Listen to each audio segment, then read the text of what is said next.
This is my way too early 2025 wide receiver rankings, and we started off in the S tier, and my first player is Ja'Marr Chase for the Cincinnati Bengals. Ja'Marr Chase honestly should be the 101 in almost all full PPR formats. I don't care if it's 2 wide receiver, I don't care if it's 3 wide receiver. Go get Ja'Marr Chase, because last season he averaged 23.7 fantasy points per game, was the wide receiver 1. If you look at pretty much everything that you can look at, 681 routes run, 127 receptions, almost 1,700 receiving yards, 17 total touchdowns, had a really great ADOT, really great catch percentage, a lot of things that you absolutely love to see. Of course, he's going off the board as the wide receiver 1. But the thing that I want to highlight when we're talking, and I love to look at wide receivers on a points per game basis, he averaged 23.7. The next guy closest to him you can consider Chris Godwin. He only played in a few games before that injury with 19.7, but even like a Puka Nacua or Justin Jefferson was at 18.7. So you're talking about almost 5 fantasy points more a game at the wide receiver position. That's a great wins above replacement for a wide receiver. Absolutely have to have Ja'Marr Chase there. Nothing's changed in his situation with the Cincinnati Bengals. The only thing that has changed is that defense has gotten worse. And so they're going to have to throw the ball a lot more. And I think that's only going to benefit Ja'Marr Chase. Now, the next player in this tier for me is going to be Justin Jefferson. Now, when we're talking Justin Jefferson, there are a few different moving pieces that have to happen with him. Last year, as much as, we've seen Justin Jefferson in the past, it wasn't a terrible year, but it wasn't, the same type of points per game difference that Ja'Marr Chase ended up having, where Justin Jefferson averaged 18.7 points per game. Now, Sam Darnold looked pretty good last year. A lot of things that you would like to see. Justin Jefferson still, if you're considering, his yards per route run, his routes run, his overall receptions, I would say it's a little bit more of a down year last year. So we're kind of banking on a bounce back for him. And I know that kind of depends on a lot of people's opinions of JJ McCarthy. But I think the part for me that makes me continue to be excited for Justin Jefferson is knowing that Kevin O'Connell's still at the helm. We've seen Kevin O'Connell absolutely work magic with Nick Mullins, with Josh Dobbs. And when we've seen him get a competent quarterback like a Kirk Cousins, or even a guy that kind of had a resurgence this last year with Sam Darnold, we've seen him been able to do it. JJ McCarthy was drafted, like we said, in that top 15 picks in the NFL draft last season, got injured. I honestly think there's a chance that JJ McCarthy might have been the starter all last season. We've seen that elite level fantasy football ceiling for Justin Jefferson. I understand last year was only wide receiver 3 on a points per game basis, but this guy, the worst that he's ever finished is wide receiver 9, and that was his rookie season. He's constantly in that top 5, in that top 3. Give me some Justin Jefferson as my second player in this S tier. And the last 2 guys we're going to talk about are CeeDee Lamb and Puka Nacua. CeeDee Lamb kind of let a lot of people down last season, and the main reason was Dak Prescott got injured. It wasn't CeeDee Lamb's fault. It wasn't his fault at all, but still finished as a wide receiver 7 on points per game basis. So he wasn't necessarily losing you weeks, but he wasn't helping you absolutely win weeks when you had to be drafting him in the top 5 picks of your fantasy football draft last year. But when we're looking at what continues to happen with CeeDee Lamb, even last year in the 15 games that he played, 152 targets, 17.6 fantasy points per game, put him as the wide receiver 7. A lot of exciting things. His yards per route run, and if you're looking at his overall receiver metrics, when it comes to, receptions, down 101, only 1,100 receiving yards, 6 total touchdowns. So you're going to say to me, well, Caleb, why are you excited for the Cowboys and CeeDee Lamb this next season? I think the main reason I'm excited for CeeDee Lamb is we actually have a competent pass catcher in George Pickens next to him. I would argue that this is probably the best pass catcher since the days of Amari Cooper next to CeeDee Lamb. And I think having another competent wide receiver on the other side that Dak Prescott can throw the ball to will only help CeeDee Lamb not see as much double coverage and will help just space out the field a little bit better. Now, let's not forget that there is no Zeke in the backfield. There's nobody. It's like Javonte Williams, Jaden Blue. So I don't know how much this running attack is actually going to get going. They're probably going to have to, like last year, rely on the passing attack, and that's only going to benefit CeeDee Lamb. Have him as my wide receiver 3. Definitely don't miss out on a CeeDee Lamb as your wide receiver 3. Now, wide receiver 4 is going to be Puka Nacua, and this is kind of pretty standard, I would say, if you look across the industry. And main reason I like me some Puka Nacua is because I do feel like relative to what we talk about with Justin Jefferson or Ja'Marr Chase, like Puka Nacua, his early career has been nothing but phenomenal. Wide receiver 6, his rookie season, where he came out of nowhere, the BYU guy, waiver wire darling coming out of nowhere with the Rams. But then last year, even though he did get injured, only played 11 games, still 18.8 fantasy points per game, was the wide receiver 2 on a points per game basis. We love everything that we see with Puka Nacua. Of course, the worry is that they had Davante Adams, but Davante Adams continues to get up there in age. We have seen, and we can go back many years with Sean McVay, where we've seen these 2 wide receivers being in the top 10 of fantasy points per game, fantasy football production. I mean, we could talk about Cooper Kupp, Robert Woods before he ended up tearing his ACL that year. A lot of stuff with both those guys. And so we look now, and we're seeing, Cooper Kupp's gone, goes to the Seahawks, and now it's the Puka Nacua show. And as much as, yes, Davante Adams coming in is going to play a role, I think both these guys are going to eat. We still have Kyren Williams in the backfield. I don't think there's anything to say that Puka Nacua can't be the wide receiver 1 in fantasy football. Like I said, we've seen essentially 2 top 6 fantasy points per game season finishes. The biggest thing has been he just hasn't had the same level of a touchdown upside as somebody like a Ja'Marr Chase. But I think if that were to change, if he were to, increase those touchdowns, even to something like double digits, like 10, we would be talking about Puka Nacua in that wide receiver 1 overall conversation, which is super impressive. Now, I had those guys in my S tier. We move on to tier number 2. And starting off in tier number 2, we have Malik Nabers, who had maybe the most impressive rookie wide receiver season since Justin Jefferson this season, where you were drafting him last year in a redraft league somewhere in the 3rd round. And this guy goes out and puts up wide receiver 6 points per game numbers with 18.2. Biggest thing for me, he had 170 targets. Now, were they great targets because the quarterback play last year was absolutely atrocious for the Giants? No, they were not. But he did have 170, which put him as a wide receiver 2 on the amount of targets on the year. Target rate, wide receiver 2. I mean, we could look at everything. Air yards, super healthy when it comes to 1,600 air yards share, wide receiver 3. Deep targets, wide receiver 5. I mean, all of these fantasy football production metrics that you like to see were 100% there for Malik Nabers. Now, what happens this offseason? No. Do they get an elite level quarterback? Not really, but they got a quarterback by committee approach where we have Russell Wilson. They draft Jackson Dart in the 1st round, and they have Jameis Winston.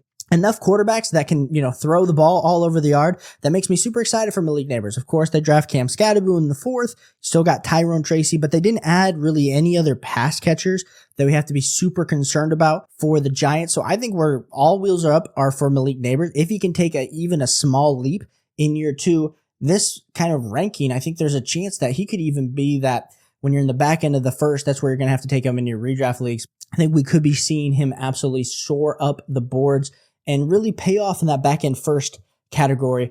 Absolutely love some Malik Nabers. Now, at my wide receiver 6 spot in this tier 2, it's going to be Brian Thomas Jr. And I've seen some starts already, whether it's on some of these best ball leagues or even early redraft leagues where people are at the back end of the 1st able to grab Malik Nabers, and somehow Brian Thomas Jr. falls into that early 2nd category and they're able to snatch up both. I don't know how that's possible because I think as much as we just hyped up Malik Nabers, Brian Thomas Jr. had almost similar, especially at the end of the season, production that would suggest that Brian Thomas Jr. is in for a big year 2. Dude's super electric, super fast. Wide receiver 11 on a points per game basis was 16.7 in the 17 games that he played. Now, what people are going to argue with when we start to talk through Brian Thomas Jr. specifically is really from week 11 on is when the absolute fantasy football points per game, the fantasy points that were just getting rained down. And that's because Trevor Lawrence without Mac Jones was in. So the argument against Brian Thomas Jr. right now in the community is, can T-Law support Brian Thomas Jr., but how much is Travis Hunter actually going to be eating into Brian Thomas Jr.? And my response to that is, I hope Travis Hunter is a good wide receiver, because if Travis Hunter is a good wide receiver, that's going to mean probably T-Law is taking that next step under Liam Cohen. And if T-Law can take that next step under Liam Cohen, we could be talking about Brian Thomas Jr. absolutely breaking fantasy football. Now, I think there's some guys in this tier that you could argue are a little safer than Brian Thomas Jr. at this point. And I think that's fair. But as always, we're shooting for, can Brian Thomas Jr. potentially pay off dividends, be a top 3 wide receiver? I think if he comes out and starts off hot, like he kind of did at the end of last season, we could be talking about Brian Thomas Jr. being absolutely electric. Absolutely love him here as my wide receiver 6. And if you got him, of course, in the back end of the 1st, early part of the 2nd, that's a great spot for Brian Thomas Jr. Now, wide receiver 7 is going to be Amon-Ra St. Brown. And Amon-Ra St. Brown last year, 18.6 fantasy points per game. And the Sun God, nothing offensively has changed. He still has his quarterback, still got Jahmyr Gibbs in the backfield, Jameson Williams, another year in the system. But the big concern, and I don't necessarily want to say it's a concern, but we do lose Ben Johnson out of this offense. He goes and takes that head coaching position with the Chicago Bears. My worry with Amon-Ra St. Brown is, are they still going to feature him? And I think they will because he's their best wide receiver, but how are they going to scheme up this offense? How are they going to balance the running attack with the passing attack? Jared Goff's a very good quarterback, very good old reliable quarterback, definitely somebody that if you're later on in your fantasy football drafts, you should be targeting. But last year, wide receiver 4, like I said, 18.6 fantasy points per game, same as what he had in 2023. He was the wide receiver 4, but he had 2 more fantasy points per game. I like some Amon-Ra St. Brown. I think he's valid, but I want, like I said, when I'm in the back half, I still would prefer the Malik Nabers, the Brian Thomas Jr. over him at this point, but good old reliable. I think Amon-Ra St. Brown, like I said, I think you could argue that he is safer in this overall tier than Brian Thomas Jr. Next guy in this tier, it's going to be Nico Collins. We see the Houston Texans in the NFL draft. They add Jalen Noel. They add Jaden Higgins. So we're adding some more weapons. We see Laremy Tunsil leave in free agency. So I think one of my concerns is, what is this offensive line going to look like for the Houston Texans? I think that's very valid.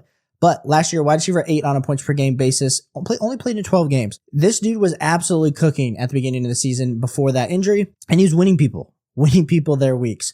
And you can kind of see that. Like I said, the issue is he got injured in that week 5 game and then didn't come back until week 11. So if you had him and you had drafted him in, the second, third round of your fantasy football leagues, definitely did not pay off in the dividend that you were hoping. But I do like Nico Collins here in this tier going forward. Like I said, the situation, he still has CJ Stroud, still connected to it. We still have 2 rookie wide receivers, and as much as we think they're talented, and you have Christian Kirk, he's still the major alpha that you have to consider in this overall offense. Now, my wide receiver 9, and I think this is actually debatable on where he should go in this tier, it's going to be A.J. Brown. And people last season, I think, were not aware of just how good A.J. Brown was, because the flash of Saquon Barkley was 100% there, but wide receiver 12 on points per game basis was 16.7. Only played in 13 games because he did have that injury early on in the season. And then he kind of never fully was the same after that.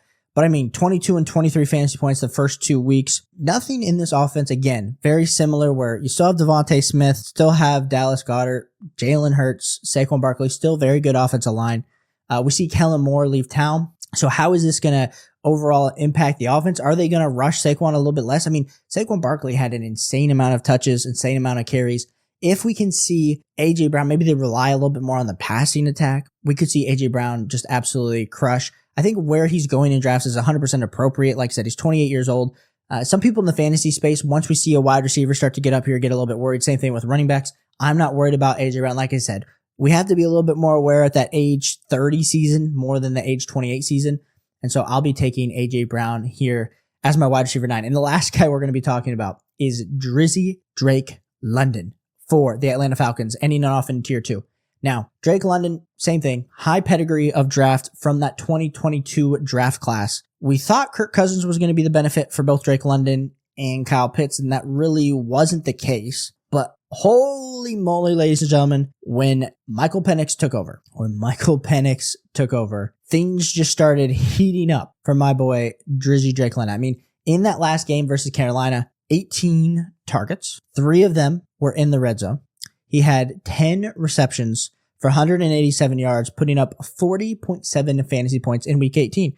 Now, a lot of us have our championships in week 17, so not like that mattered at all. But I think what we saw with Michael Penix was a way of, he was directly targeting Drake London. And Drake London, if he can get the targets, if this offense can scheme him up, I'm not saying that he's going to get 18 targets a game, ladies and gentlemen, but what I am saying is, when you kind of get to this point in the draft where it's the back end of the second, early part of the third round of your fantasy football drafts, we want guys that are going to get the volume. And Drake London is 100% going to be getting the volume this year. And that is why I have him here ending off my tier 2. And if you prefer, like I said, in this kind of range, I think Malik Nabers is very clearly at the top of the tier. But if you wanted to argue Drake London, A.J. Brown, Drake London, Nico Collins, I hear you. But this is how I have it set up. If you want 25% off of 4 for 4, where we not only do something like this, where you can actually go see the whole entire ADP wide receiver fantasy football rankings for all platforms, get an idea of where they're going in their averages.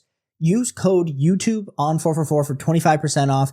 If you're tuning into the content, that is where you're going to also see extra rankings, where you're going to get more content, where you're going to get more articles. And listen, you're going to help you win some fantasy football championships if you're on the 4for4 website. It 100% helped me last year. So definitely use code YouTube.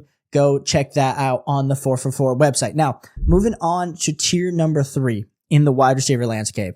We started off with everybody's favorite target. It is Ladd McConkey for the Chargers. And Ladd McConkey, yes, did they add a little bit of competition this offseason with Trey Harris? Sure, in the second round. But Trey Harris is not a prospect that I'm necessarily worried about. They needed more pass catchers for Justin Herbert because this team was all ground and pound, play action. There goes Ladd. Ladd finished as a wide receiver 16 with 15.1 fantasy points per game, 112 targets, 82 receptions. When we're talking about his overall targets, he was wide receiver 23. So I think it's hard for me with Ladd to paint the picture the same way that we're painting the picture for the other second-year wide receivers like Malik Nabers and Brian Thomas Jr. because I am a little bit more worried about the scheme of Greg Roman on how much they're actually going to be able to be passing the ball versus other teams. And so I think that's a little bit of maybe this ranking as in whole totality. But when we look at, how many deep targets he had, he was wide receiver 70. So he really operates what I would call like the Michael Thomas route tree, where it's kind of all by the line of scrimmage. And so I like Ladd, don't get me wrong. But I think when we're talking about overall, like why is he in tier 3 versus, maybe in that tier 2, it really just comes down to, I think, the overall, and I hate to say the word upside because all these players have upside, but the overall chance that, yes, I don't think he has top 5 in his potential range of outcomes, which kind of just puts him lower in my overall rankings and my overall projections. Because when I do my projections, and this is just like peeled back behind the curtain, I do an average of like the last 3 years of their overall rushing attempts and passing attempts per game. And then I input that into my spreadsheets to then kind of come up with how I view each of these teams, because it's hard to, with a lot of the changes that happens, like I can't base some teams with old coaches, but that's kind of how I just do it, just to get an understanding. Like I said, with Ladd, with Jim Harbaugh, with Greg Roman, there's enough data to kind of know where they're going to be looking passing the ball. And so have Ladd McConkey here in tier 3. Now, moving on to my number 12 wide receiver in this tier 3 class, we do have T. Higgins.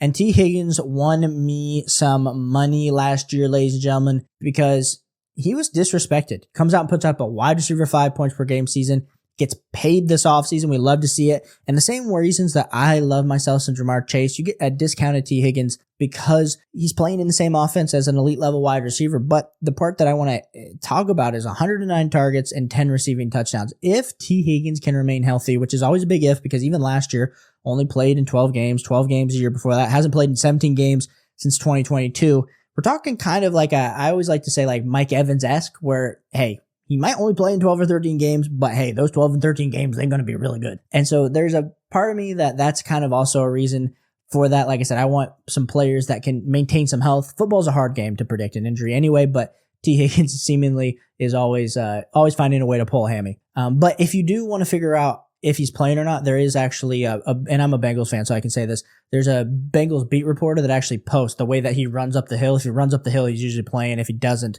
he ends up not playing. So if you ever want to know, is he going to play or not, go follow that on X. Now, my wide receiver 13 is going to be Mr. 1,000 yards, 10 touchdowns each and every season, Mike Evans. Yes, the Tampa Bay Buccaneers did draft Emeka Egbuka, but Chris Godwin is reportedly a little bit more behind on his recovery from the ACL than expected. And so what does that mean? We are probably looking at a wide receiver 10 to wide receiver 12 finish for Mike Evans. And so putting him here at wide receiver 13 felt very, very appropriate. Baker Mayfield's still going to find a way to get Mike Evans the ball. Now, at some point, the wheels are going to fall off. He's turning 32 this season. Banking on a wide receiver, especially this early, past the age of 30, it is kind of risky. And we're going to talk about another over 30 wide receiver here in a second. But I think the target share and the target volume are enough for Mike Evans for me to want to put him here. And so Mike Evans, like I said, going into this year, had 11 touchdowns last season, 110 targets, only 74 receptions, but got over that 1,000 yards. 1,004. Then he walked off and said, it is done. So hopefully he can hit 1,000 again, and we will continue down this path. Next guy in tier 3, it is going to be wide receiver 14 is going to be Davante Adams. Puka Nacua's teammate. And same thing when I was talking about Puka Nacua. Davante Adams is going to be 32 years old. He's 32 years old currently right now, but last year was wide receiver 9 on a points per game basis. He still has it, ladies and gentlemen. And not that I don't think Aaron Rodgers wasn't good, but Matthew Stafford is just as good and has proven that he can actually support high-end wide receiver production, especially for fantasy football. So I think we've seen it before with Cooper Kupp and Puka Nacua. I think if Davante Adams, as long as he can maintain his health, play in 14 to 15 games this season, I think we're definitely talking about a very good value here. And even if you did draft Malik Nabers, pairing him with a Puka or Davante Adams a little bit later, something that I'm 100% willing to do. Now, wide receiver 15, it is going to be JSN for the Seattle Seahawks. And Jaxon Smith-Njigba is somebody that his rookie season did not go according to plan. And then last year, we saw the breakout. Wide receiver 17 on a points per game basis start to really thrive at the end of the season. And what did we see the Seattle Seahawks do this offseason? They absolutely throw, say, Tyler Lockett, get out of town. DK Metcalf, get out of town. Cooper Kupp, you're pretty old, but maybe you can come help give some production, but it is going to be the JSN show. Now, with Geno Smith leaving, we don't love that. We get Sam Darnold in. Sam Darnold, we saw him absolutely cook last year with Kevin O'Connell, but he did have Justin Jefferson, Jordan Addison, TJ Hawkinson. So going from that to the Seattle Seahawks offensive line, that's a little bit scary with only JSN. You got Kenneth Walker, Zach Charbonnet in the backfield, then Cooper Kupp, who might be a ghost at this point or kind of getting to dust. I'm a little concerned for JSN. But not relative to other players in this kind of same range. I just think that's why he's not somebody that we are considering kind of in that tier 2 conversation. Like I said, he's kind of sitting here in tier number 3. Now, last guy in this tier we're going to talk about is Tyreek Hill. And Tyreek Hill, another 31-year-old wide receiver, a lot of concern in the community about, is he going to want to play? Because last year, the fall from earth, I guess the fall from the moon or the stars and just smack dabbed into earth, wide receiver 29 points per game basis after being essentially like the wide receiver 2, wide receiver 3, wide receiver 6 the past 3 seasons on a points per game basis. Just it was not good. It was not good at all. And so I'm excited for Tyreek Hill bouncing back. I think there are reasons to believe if Tua can fully remain healthy, Mike McDaniel can scheme him up. I think good things for Jalen Waddle and Tyreek Hill. Devon A-Chain there's really great glowing reports out of camp. Like I said, I have him super high in my overall running back rankings that got released 2 days ago. So I like Tyreek Hill. I think this is where you take him, and this is where it's honestly a pretty good shot on Tyreek Hill, because if he can return to any sort of form, like, you're absolutely profiting at this point. Now, moving on to kind of this overall tier number 4, essentially C tier, we are going to have Garrett Wilson starting this off. And you guys see the jerseys behind me. I am an Ohio State fan. I do love me some Jay Willie. This dude has just been the definition of a target hog. 153 targets last season, 2023, he had 168, and his rookie season had 147. Now, with all these targets, they haven't necessarily been good targets, because last year he had the most receptions he's ever had, 101, 7 receiving touchdowns, but that only put him as the wide receiver 18 on a points per game basis. Like, somebody that's getting this amount of targets and is being an absolute alpha dominant, like, X wide receiver, we should be probably having the conversation that he should be in the A tier or the S tier. And I believe that is his overall talent that Garrett Wilson does have. But since he hasn't achieved that, you're kind of getting a value here, as well as the fact that Justin Fields, from Aaron Rodgers to Justin Fields this year, I think a lot of people are saying that it's not necessarily an upgrade. I know we can talk all day of, hey, they have that connection from college. Hey, Justin Fields, not a terrible quarterback. I'll probably lock in on Garrett Wilson, because who else does he have to throw to there? I mean, they drafted Mason Taylor in the 2nd round, tight end, out of LSU. You still have Malachi Corley from last year, but that's essentially it. It's like Garrett Wilson, Breece Hall on this offense. I just have to put him here, because as much as I would love to push him up, I just can't at this point. Leading it off in tier 4 though, because I do think there is a ton of upside. Now, next guy in this tier for me is going to be Rashee Rice. And me putting Rashee Rice here, I think by the time we do this in a month and I put out like my final wide receiver rankings, I think I will probably have Rashee Rice in tier 3. I think there's going to be some maneuvering around, because when you consider the 16.2 fantasy points per game last season, absolutely incredible. Like we said, I know he only played in 4 games, but those 3 games that he played in, 17.3, 18.5, and then 29.1, we're talking about him if he continued that sort of pace up, he would have been a top 6, a top 5 level wide receiver on a points per game basis. And of course, tears that LCL. We don't like to see any L's being torn here.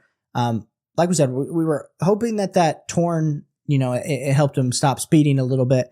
And, we're still waiting on, news came out that criminal case is not going to be done, or not going to be charged or taking place until essentially January of this next year. So he's not going to have any sort of suspension this year for us to worry about. We just have to worry about full health. But I think he is still the best wide receiver. I know Xavier Worthy started to show some stuff at the end of last season. Travis Kelce continues to get older. But I think Rashee Rice here at 18, like I said, I think I'm probably going to actually move him up.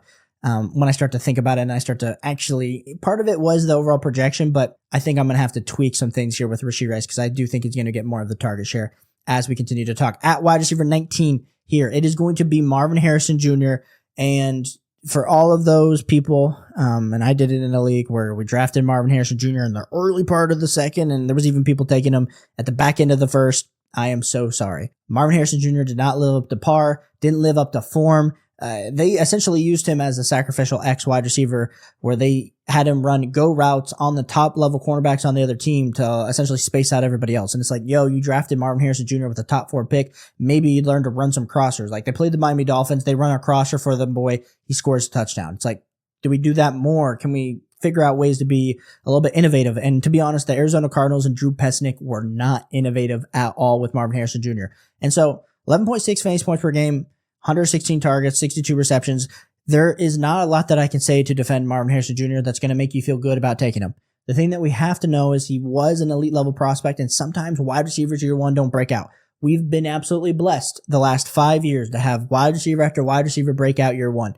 But there are plenty of examples of year 2 and year 3 breakouts that do happen. And Marvin Harrison Jr., you are getting a significant discount on him in even on underdog ADP right now. He's going off as 27.3. So I want to be taking a shot on Marvin Harrison Jr. right now on the composite ADP over on 444, going off the board as wide receiver 19. So I am, in the line with the 444 composite ADP.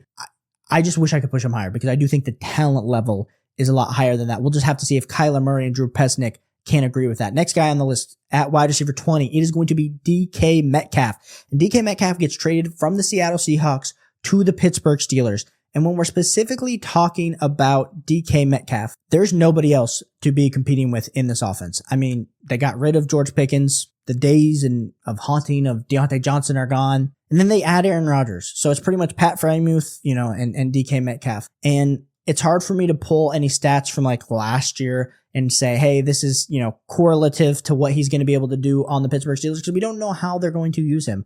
Wide receiver 30 last season. I think we all know the talent that DK Metcalf is. I remember watching Sunday Night Football last season, and we just saw him absolutely go crazy against the Dallas Cowboys. I think Aaron Rodgers can probably unlock something in DK Metcalf, but at the same time, we said he was going to do that with Garrett Wilson, so it makes me a little bit nervous for DK Metcalf. But putting him here at wide receiver 20, lack of target competition, I think he will eat, so I do have him here as wide receiver 20. Next guy in this tier, it's going to be DJ Moore. A lot of people not liking some DJ Moore right now. A lot of people boosting up some Rome Odunze, boosting up some Luther Burden, boosting up some Colson Loveland, and probably hating on Caleb Williams. I understand the hate on Caleb Williams. But even last year, wide receiver 26 on a points per game basis, it wasn't a great year. Caleb didn't look good at all. If this offense can even just take that next step with Ben Johnson, hopefully being a little bit more creative in some play calling, I think we could be talking about an absolute steal of value here with him at the wide receiver 21. Wide receiver 22, it's going to be Scary Terry McLaurin. And the reason that I have Scary Terry so low, and I think you're going to look at a lot of sites that are going to boost Terry McLaurin's overall ADP. I mean, right now, he's wide receiver 18 on the 444 composite. And the reason that I am so low relative to consensus is because my man had an absolutely insane touchdown improvement in 2024 where he had 13 receiving touchdowns. The previous years had 4, he had 5. And I understand the main reason he had such a touchdown renaissance was Jaden Daniels, the best quarterback that Terry McLaurin's played with in his career. But let's not forget, Terry McLaurin is going to be turning 30 years old this season. They did bring in Deebo Samuel, and I'm not trying to down on, Luke McCaffrey, or they had Jahan Dotson for a little bit, but Zach Ertz was the second best option receiving for Jaden Daniels last season. I mean, he made it work, but I do think Deebo Samuel will actually help out a little bit. for this Commanders, and I think probably take a little bit of touchdown upside away. Maybe Ben Sinnott in year 2 as a tight end also can kind of take some more of that work. So I'm just a little bit lower than consensus right now on Terry McLaurin, but we'll have to see where that kind of ends up as the season progresses or as the offseason progresses. At wide receiver 23, we got Jameson Williams. Absolutely electric when he gets the ball in his hands. Like we said, he's playing with an absolute target hog in Amon-Ra St. Brown. And if you're playing in more of a best ball format, I think we could be talking a little bit higher. You like Jameson Williams a little bit higher, but even still last year, wide receiver 23 on a points per game basis was a great wide receiver 2 or flex option week to week. I just don't necessarily see the output increasing. I don't know if we're going to see like a 105 to 110 target ceiling for him.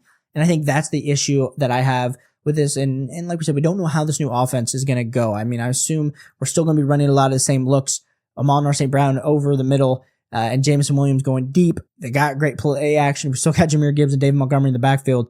I just have him just sitting right here because I think it's a fair value. Next 2 guys in this tier, Zay Flowers and Courtland Sutton. Zay Flowers is a player that I think we've just as a community realized the upside just isn't there for.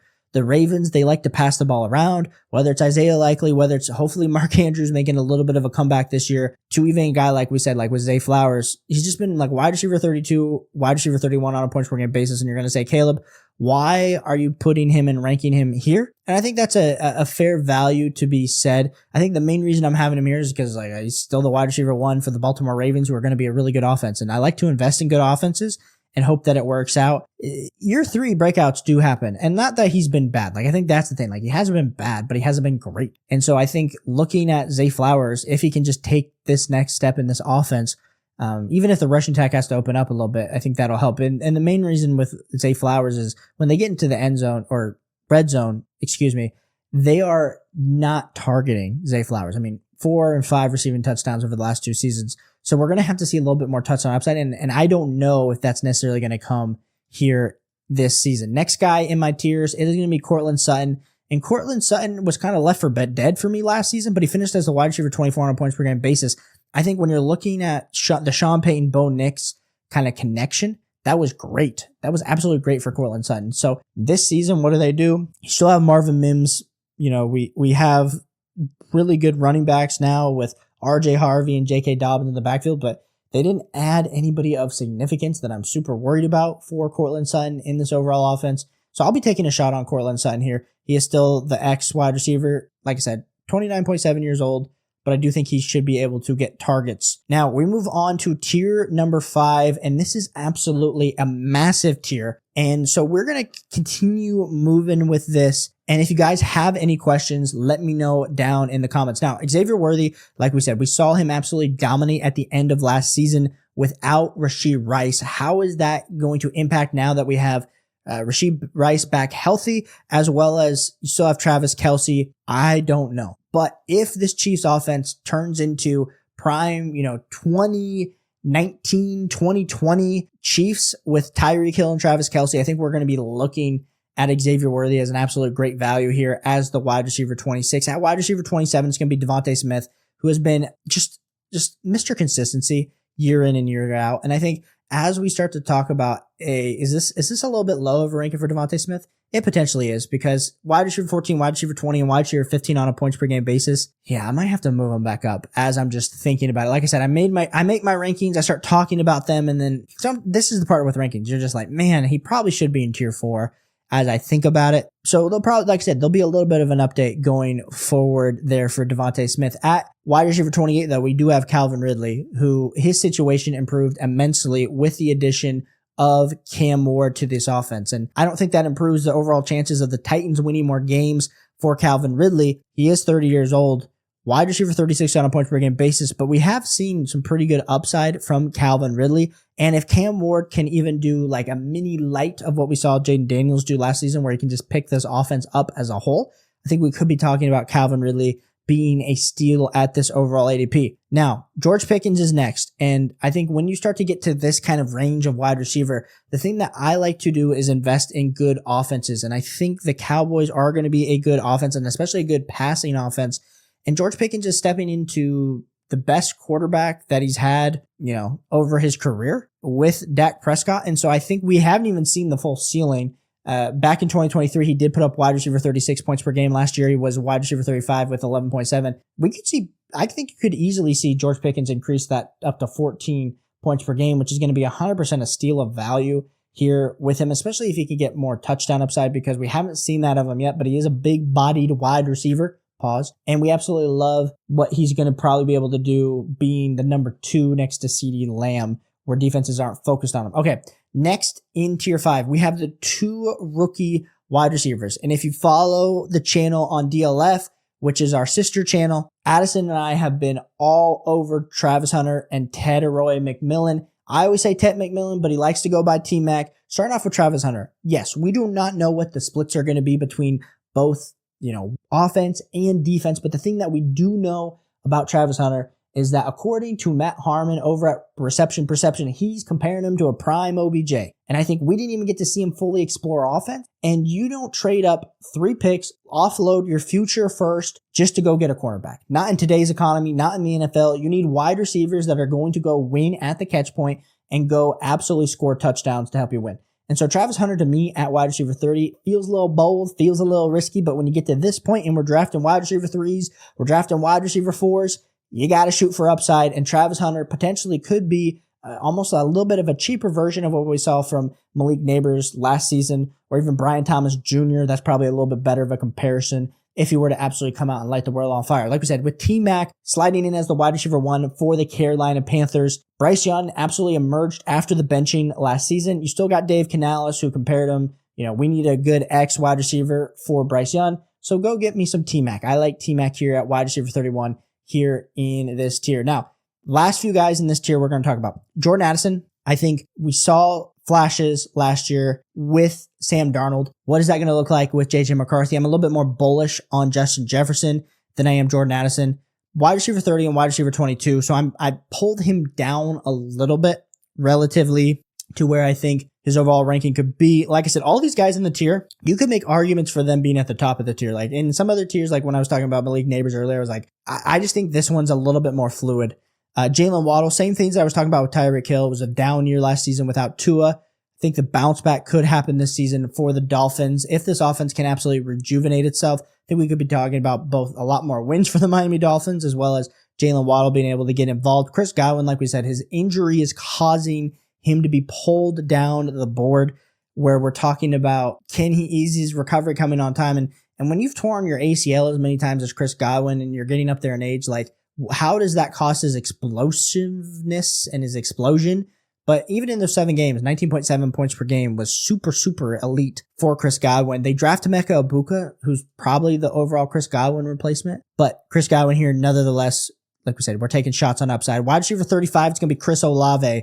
And Chris Olave is going to be playing for an absolutely terrible New Orleans Saints team who's going to have to chuck the ball all over the yard to even have a shot at winning. But the part to me about Chris Olave is, can he stay healthy?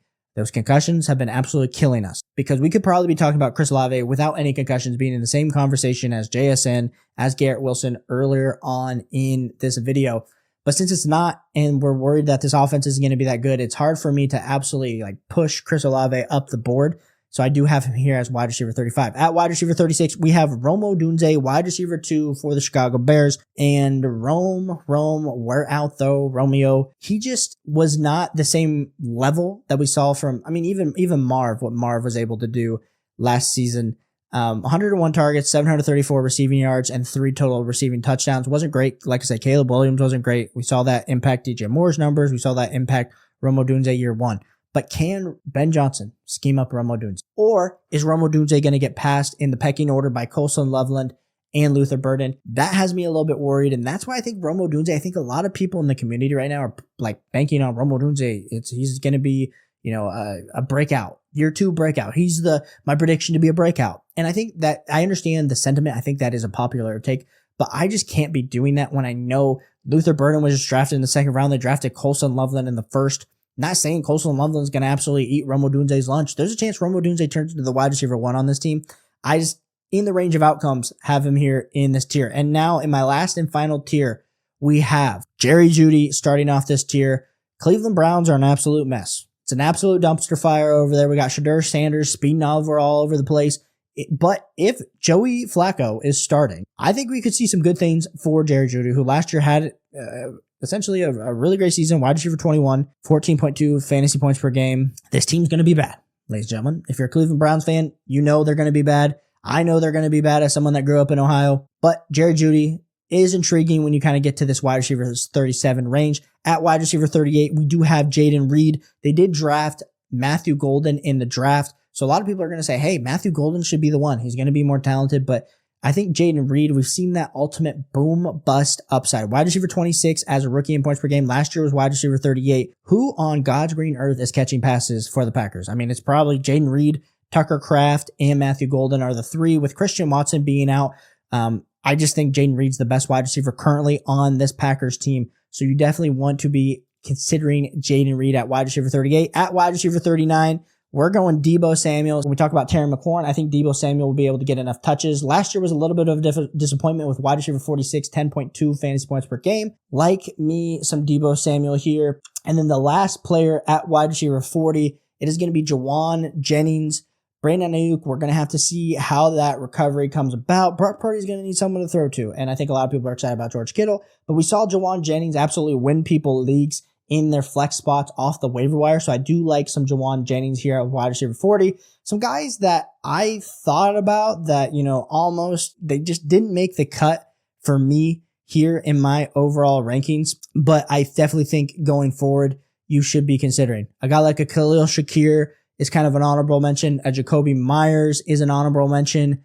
A Cooper Kupp is an honorable mention. And Josh Downs. I think the community right now really loves some Josh Downs. So there is a ton of depth at the wide receiver position.